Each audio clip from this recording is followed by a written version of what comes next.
thing you need to know about me, Talk. What? Is that I am the greatest wit Mordor has ever seen. Get a load of this guy. And if there are two things, it's that I'm gonna kill you. Huh. That, plus the first bit about the wit. You think you got me, makes though? two. You think you got me, though, mate? Me. 1v1 me, though. You've never seen the likes of me. Oh. I can carve you up in more ways than you can imagine. Gotta bring all your bros, though, mate. Whatever. I'll own them.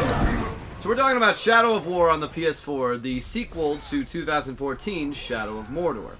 The funny thing about Shadow of Mordor was that was one of the last games I really enjoyed before I kind of took a break from the modern gaming scene in 2015. It's more or less a Arkham-style beat-em-up with Assassin's Creed-type overworld and collectibles, and similar. It's a hybrid combat of Arkham and Assassin's Creed.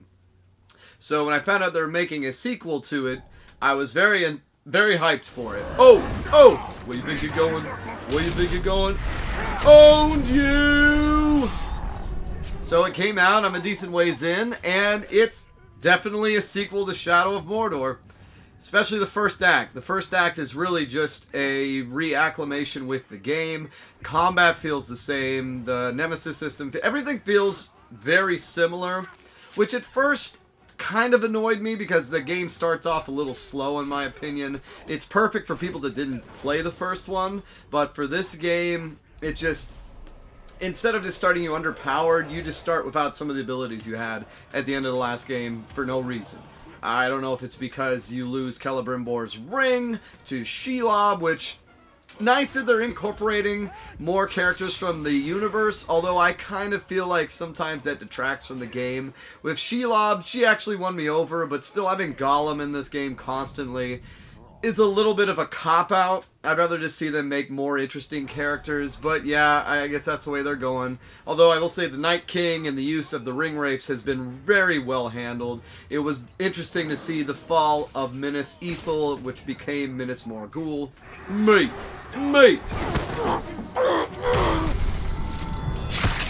What's the matter, though? What's the matter? Cat got your head.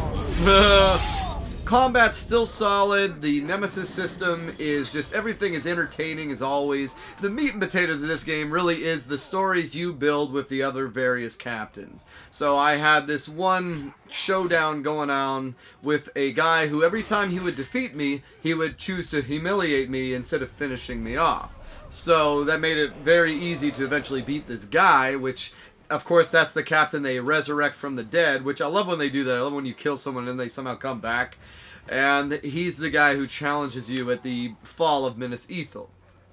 Another thing the Nemesis guys can do is they have the ability to adapt to your strategies. Now, I played the game on the Nemesis difficulty just because, yeah, that's what it says you should do to get the most of the Nemesis system.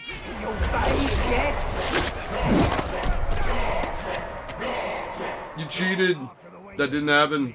Do over. I toned it down to normal mode for a little bit, but then all the enemies seemed too dumb. So I figured I'll just stick it out. Because like I said, you do start pretty underpowered. You pick up abilities rather quickly, and then you start mowing down people like usual. But until you get to Chapter 2, that's when the full scope of the game opens up. You start building your own army. You can start giving them abilities. They introduce you to this big ogre dude who's very entertaining, and then they can even betray you, and just it's more Shadow of Mordor. If you've played Shadow of Mordor and you liked it, this game will not disappoint you. Now, I'm not talking about any of the loot crate controversy. I played one of the online vendettas, but other than that, I'm probably not going to mess with it too much. The experience system is handled well, though. I believe the upgrades now, the gems, you can combine them to increase their potency. You have different armor, which for the most part, the armor doesn't mean anything to me. But it is nice that it's pretty streamlined. You always know which one's the most powerful. The upgrade system now gives you epic armor, legendary armor. The epic armor is sort of an epic armor set, so you get set bonuses with it. The legendary armor, or is it the epic one? You know, they're taking all the World of Warcraft things and they're changing the colors. I think it's legendary is purple, epic is orange. or yellow. And the epic ones, you have to complete some sort of task in order to unlock their ability. So for instance, I had one where I had to shoot a guy with a headshot when they were poisoned. And just, the more abilities you unlock, the more fun the game becomes. And I haven't beaten it yet. I definitely will. And I would really recommend it. Other than the loot crate stuff, which I don't care about, it's fun. It's a nice, like I say, if you like the original game, this is more of the same. A little slow to start off with, but stick with it. It does get better. And definitely play it on Nemesis difficulty, because I've enjoyed the game a lot. A lot. And I'm looking forward to finding more of the nuances to it. But if you want a recommendation, pick it up and play it. That's your homework.